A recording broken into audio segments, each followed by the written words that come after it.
कालिया नाग नाम का एक सर्प जो यमुना जी में आकर के और यमुना जल को दूषित कर रहा था। उसकी विष ज्वाला से, उसके विष प्रभाव से संपूर्ण यमुना का जल विषाक्त हो चुका और यमुना के जल की हवा भी जिसे किसी को लग जाए वह भी महाराज मूर्छित हो जाए, इतनी विषाक्त जल है यमुना जी का।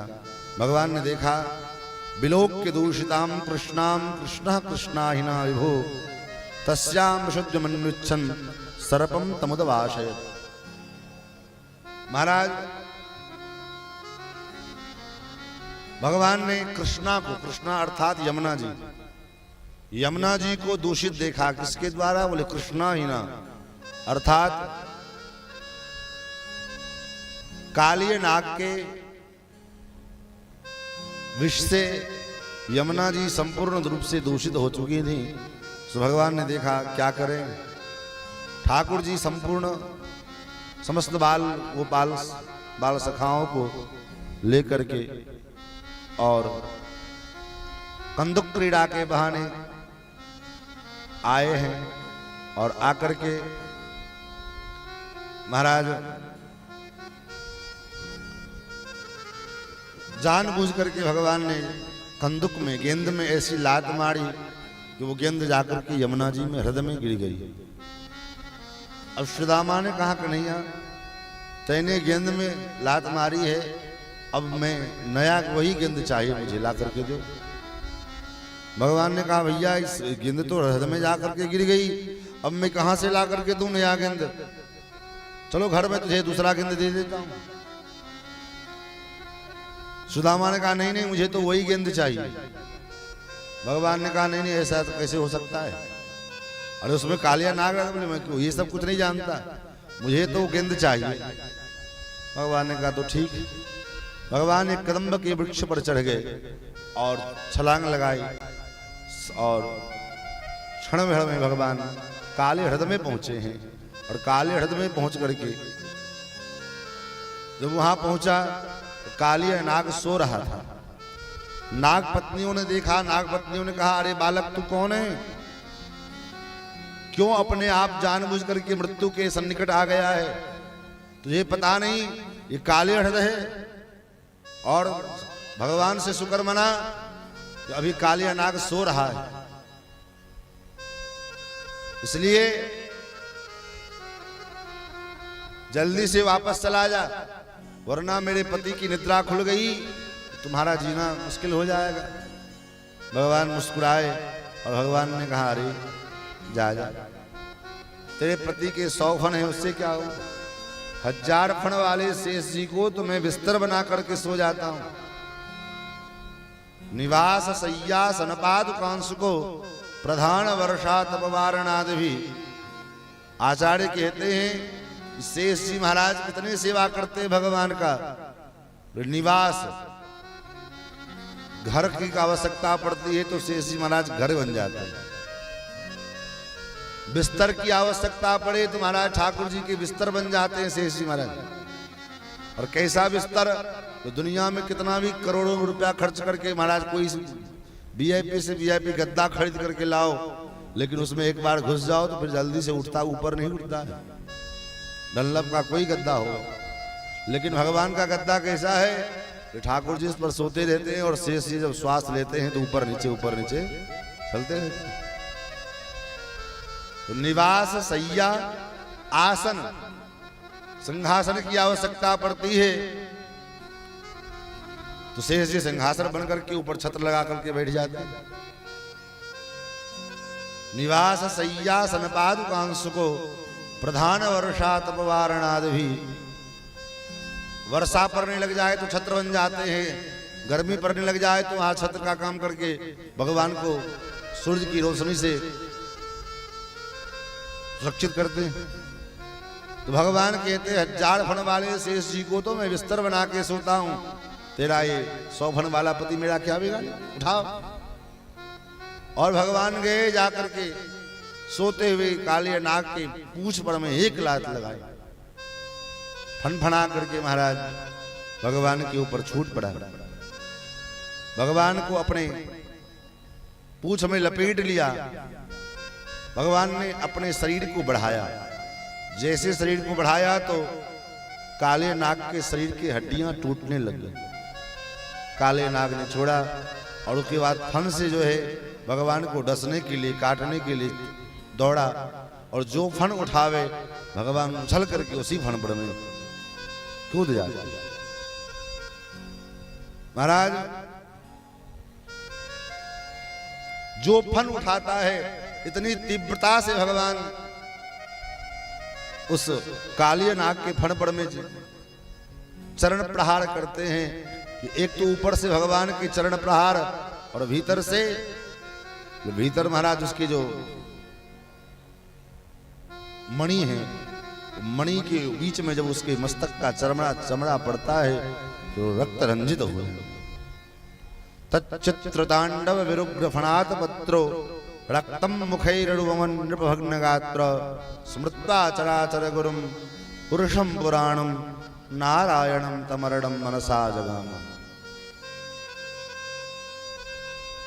काली नाग समझ गया कि ये कोई साधारण जीव बालक नहीं है, निश्चित रूप से कोई दिव्यात्मा है। और भगवान के स्वरूप को समझ करके कालिया नाग ने भगवान के चरणों में शरणागति की है। नाग पत्नियों ने भगवान की स्तुति की है। नायो हि दंड कृत किल विशोस्मिन् स्तवावतार खल निग्रहाय। हे प्रभु, आपका जो अवतार है खलों का निग्रह करने के लिए ही हुआ है। और अनुग्रहोऽयं भवतः कृतो हि नो दंडो शतां ते खलु कल्मषापः। आपने जो मुझ पर अनुग्रह किया है, इस अनुग्रह का तो मैं वर्णन नहीं कर सकती। मानो भगवान कहते मैंने कौन सा अनुग्रह किया, तुम्हारे पति को अधमरा कर दिया है, रक्त रंजित कर दिया है, इसमें अनुग्रह कहां से आ गया। नाग पत्नियां कहती महाराज मैं जानती हूं कि आपने अनुग्रह किया है। भले ही आप क्रोध में किए हैं, लेकिन आपका ये अनुग्रह नहीं तो और क्या है। शिव जी के मस्तक के ऊपर में भी आपके चरणों से निकली हुई गंगा, आपके चरणों का चरणोदक केवल शिव जी को प्राप्त हुआ है।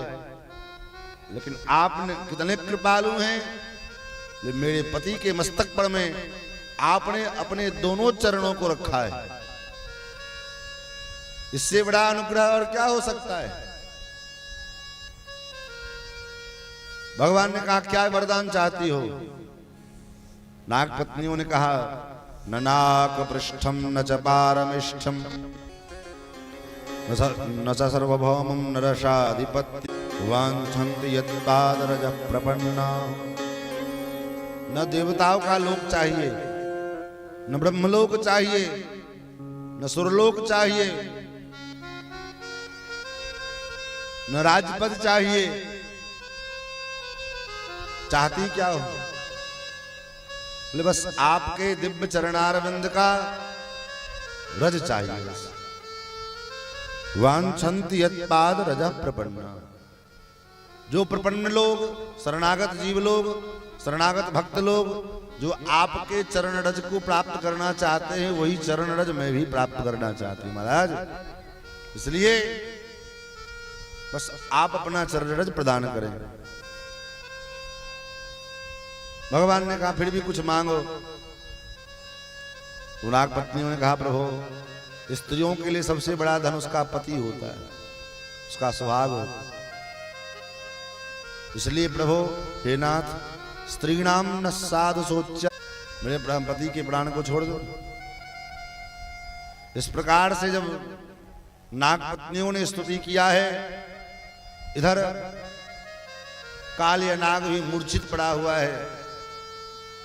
साहस करते हुए भगवान के चरणों में प्रणाम निवेदन किया और भगवान से कहा प्रभु एक बात कहो। बोले क्या। इस सृष्टि का विस्तार किसने किया है। भगवान ने क्या, मैंने किया। उस सृष्टि में समस्त भूत प्राणियों को भी तो आप ही ने बनाया होगा। बोले हाँ हमने ही बनाया। उस समय हम सर्प जाति को भी आपने बनाया। बोले सबको बनाया तो हम सबको भी बनाए। तो वयम खला सहोत्पत्त्या तामसा दीर्घमन्यवः स्वभावो दुस्तजो नाथ लोकानां यद सद्ग्रह। प्रभु एक बात बताओ, सर्प को भी आपने बनाया, सर्प का ये स्वभाव दीर्घमन्यु, सर्प का एक नाम है दीर्घमन्यु। दीर्घमन्यु का मतलब दीर्घ काल तक क्रोधित रहने वाला। प्रभु मेरा ये क्रोध करने क्या हमने स्वयं बनाया है या आपने बनाया है? भगवान ने कहा नहीं, ये तो हमने ही बनाया है। तो काले नाग ने कहा इसमें मेरा क्या अपराध है? मैंने क्रोध किया, ये तो मेरा स्वभाव है। वयम खला सहोत्पत्त्या तापसा दीर्घमन्यवः तामसा दीर्घमन्यवः स्वभावो दुस्तजो नाथ। स्वभाव तो दुस्त्यज होता है, स्वभाव को छोड़ना बड़ा कठिन होता है। तो मैंने अपने स्वभाव के कारण अगर ऐसा किया तो क्या अपराध कर दिया? इसलिए हे प्रभु, भगवान ने कहा तुम्हारे ऊपर मैंने कृपा की है। मैंने तुम्हें क्या किया? मैंने तो और तुम्हारे पर कृपा कर दी है। तो अब मेरे लिए क्या आज्ञा है? भगवान ने कहा बस यही आज्ञा है कि यमुना जी को छोड़कर चले जाओ। तो कैसे चले जाएं? यहां से चले जाएंगे तो आपके जो वाहन देवता हैं गरुड़ जी महाराज, और मुझे तो महाराज डकार जाएंगे। उन्हीं के भय के कारण तो मैं यहां छिपा बैठा हूं, क्योंकि गरुड़ जी के भय से मैं सर्वत्र भागा, कहीं मुझे त्राण नहीं मिला। यहां मैं इसलिए सुरक्षित हूं क्योंकि यहां गरुड़ जी महाराज नहीं आते। क्यों नहीं आते हैं? क्योंकि सौभरी महर्षि के श्राप के कारण गरुड़ जी को यहां प्रतिबंध लगा हुआ है।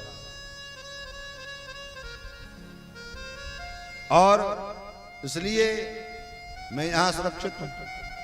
भगवान ने कहा तुम चले जाओ रमणक द्वीप, गरुड़ जी तुम्हारा कुछ नहीं बिगाड़ेंगे। क्यों नहीं बिगाड़ेंगे? हमारे शत्रु हैं तो क्यों नहीं बिगाड़ेंगे? भगवान ने कहा अब तुम्हारे शत्रु नहीं है, अब तुम्हारे वो गुरु भाई हो गए। अब तुम भी मेरे हो और वो भी हमारे हैं। अब गरुड़ जी तुमको देखेंगे तो मारेंगे नहीं, खाएंगे नहीं, तब तुम्हें दंडवत प्रणाम करेंगे। क्योंकि तुम्हारे मस्तक के ऊपर जो मैंने अपने चरण का चिन्ह लगा अंकित किया है, ये सिद्ध करता है कि तुम वैष्णव हो गए हो। और वैष्णव एक दूसरे को देख करके दंडवत प्रणाम करते हैं। हम मस्तक पर जो तिलक धारण करते हैं वो क्या है? भगवान के ही चरणारविंद हैं, भगवान के चरण चिन्ह हैं।